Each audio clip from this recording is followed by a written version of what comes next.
Hey guys, Dwayne here. Today I want to talk a little bit about co-parenting and parallel parenting and what the difference is. The names are relatively self-explanatory, but I use co-parenting a lot because that's what everyone's going to search on, right?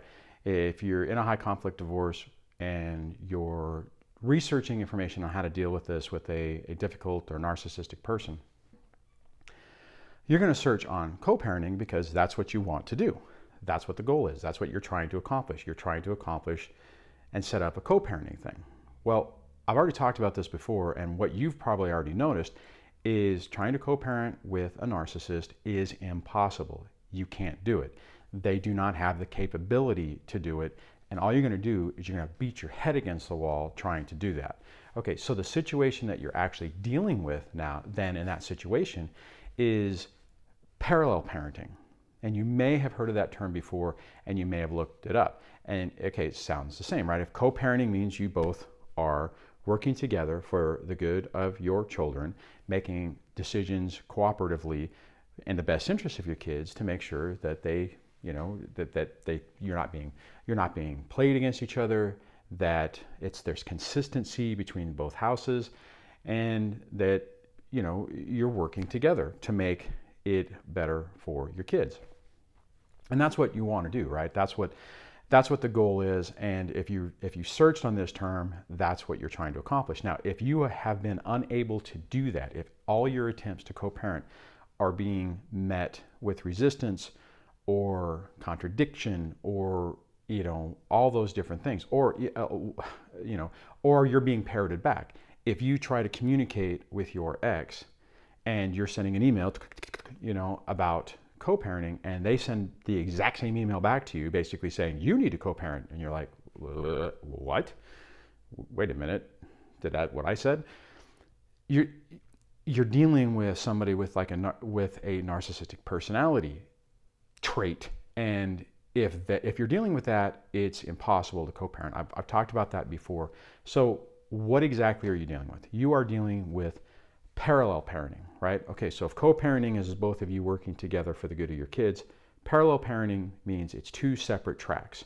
You're doing one thing, the ex is doing something completely different. There is zero coordination on anything. There's no coordination on school events. There's no coordination on appointments. There's no coordination on homework. There's no coordination on anything.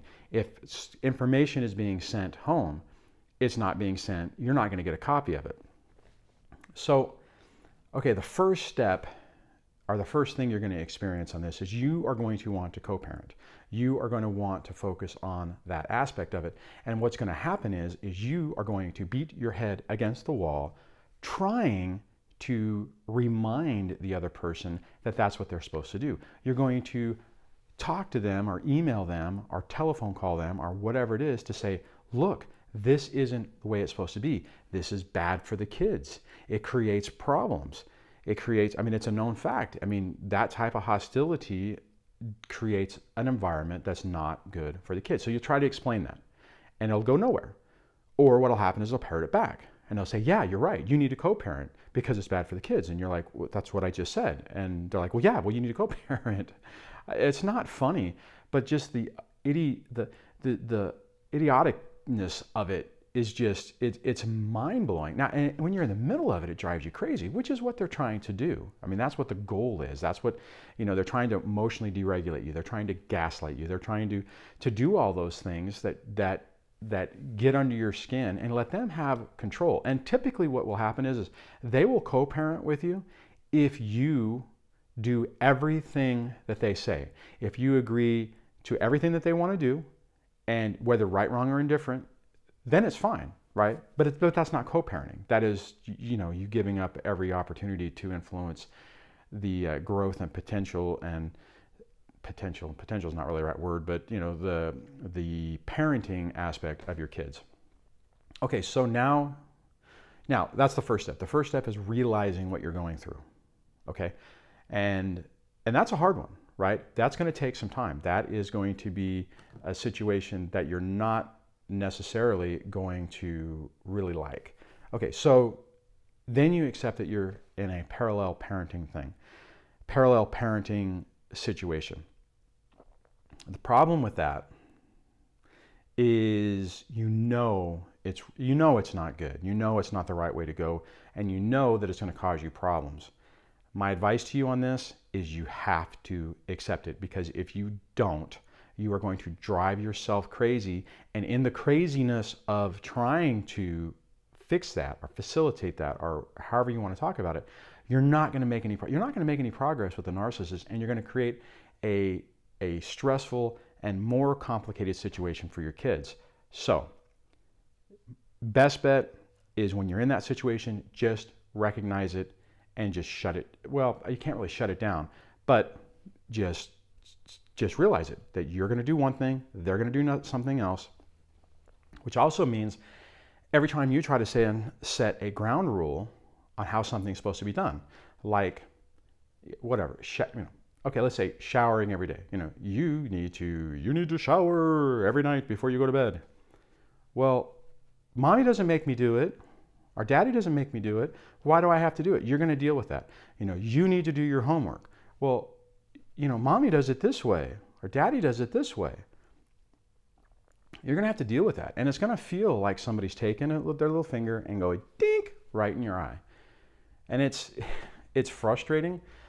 And it's like remote gaslighting. I don't even know if that's a term, but I guess technically it's flying monkeys.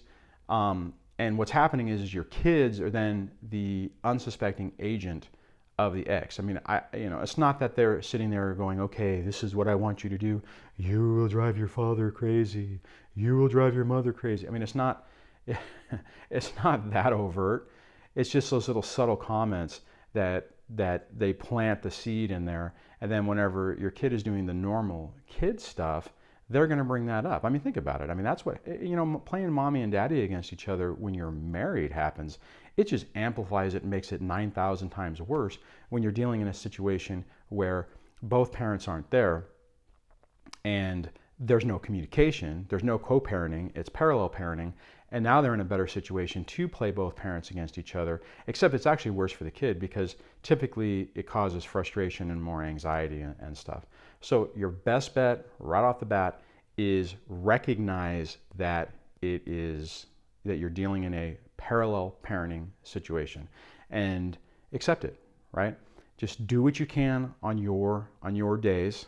And when they say, well, I don't have to do that, we don't do it that way, then you just say, well, that's a different, that's the rules at your dad's house, that's the rules at your mom's house, and we do things differently, and that's fine. You can do whatever, however your dad or mom wants to do it, that's fine, but this is how we're going to do it here. Now, if you set the boundaries with your kids correctly, and you do it in a constructive way, firmly but positively, it's really bizarre. What you will notice when you start doing that is they'll acquiesce to what you're saying and they'll be okay with it. They'll push it, right? And depending on the age, they'll push it a little bit. They'll push it, and try to see how far they can go, which is what a kid will do. And then when you establish that, no, we're not playing that game, this isn't the way it's going to be, and not by exploding, not by yelling and screaming, not by going crazy, just trying to be as calm as possible. And it's really tough, guys. I mean, it's tough because you are so frustrated because this is messed up. That this isn't the way things are supposed to go.